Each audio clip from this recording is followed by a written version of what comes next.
Confidence plays a huge role in the trajectory of our lives, especially in determining how happy we are and how proud we feel about ourselves. A child that has been constantly reprimanded and restricted during their formative years from exploring their surroundings, or when an adolescent does not get ample feedback and encouragement, they run a greater risk of developing low self confidence as adults. An adult living life by other people's rules and standards faces the same issues related with confidence. The list of things that can potentially erode our sense of self confidence is very lengthy. From constant bombardment in our feeds by perfect people with beautiful bodies and picture perfect aesthetic lives, to watching real people in our day to day humble bragging about how cool they are, while we feel like steaming hot piles of potatoes.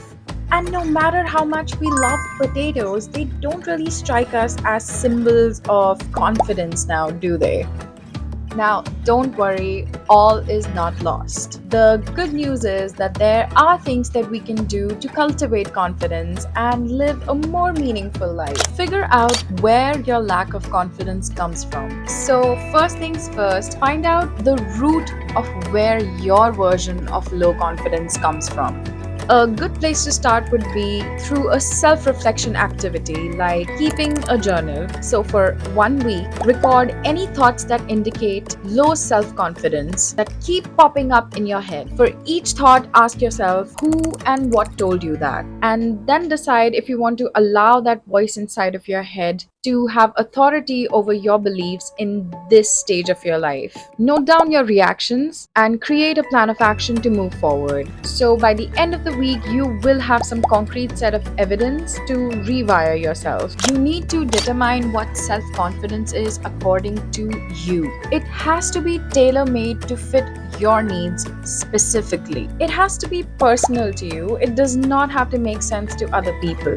And if this feels like a lofty task, then don't worry, help is always available. Talk to a therapist and they will help you follow through. Cut out negative self talk. Keeping in tune with the first point, our thoughts are not always accurate, and we tend to grossly overestimate the intensity and the duration of our emotional reactions. This is known as affective forecasting error. It just means how we predict how we are going to feel about something in the future. So, constantly telling yourself stuff like, I cannot do this, or it is too difficult for me, or I don't think I can. Well, over time, these thoughts will compound and solidify into your sense of self, and you will end up finding ample evidence to keep proving to yourself that you actually cannot. So, my question is that if the negative monologue is so powerful, so how about you flip the script and actually turn it into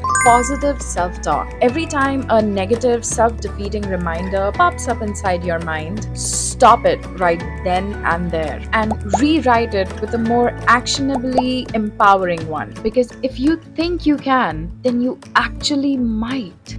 Done is better than perfect. So focus your energies on getting things done as you said you would. Keep your focus on smaller accomplishments. Set small daily targets and achieve them daily.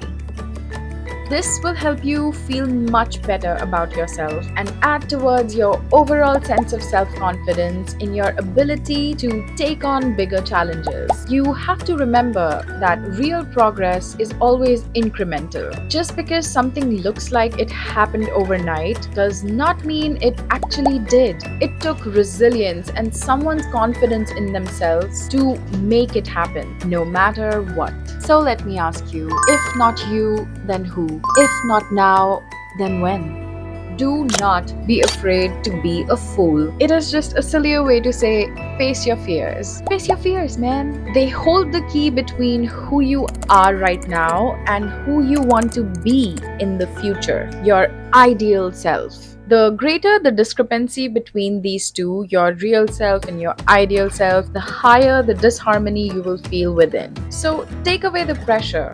Rephrase what you are about to do as an experiment. And people really don't care as much as you think that they do. I'm really sorry to burst your bubble. Okay.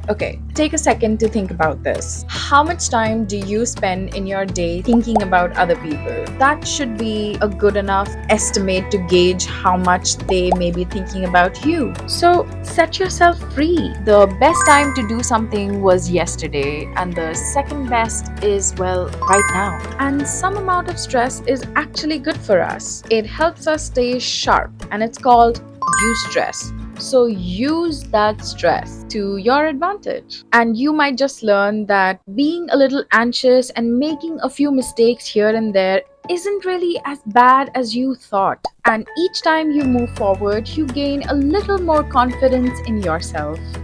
Do not compare yourself to others. The social comparison theory states that we tend to determine our own social and personal worth based on how we stack up against other people. Now, for some, this might act as a motivating force to constantly keep improving themselves, but they may be playing a zero-sum game, as there will always be someone smarter, younger, richer, prettier than them. And life is not a zero-sum game. Social comparison will do you much more harm than good. So if you have to compare yourself, then compare yourself to the version of you who you were yesterday. You are in competition only with yourself and not anyone else. Your life is yours to live, not someone else's to dictate. So why not live it on your terms?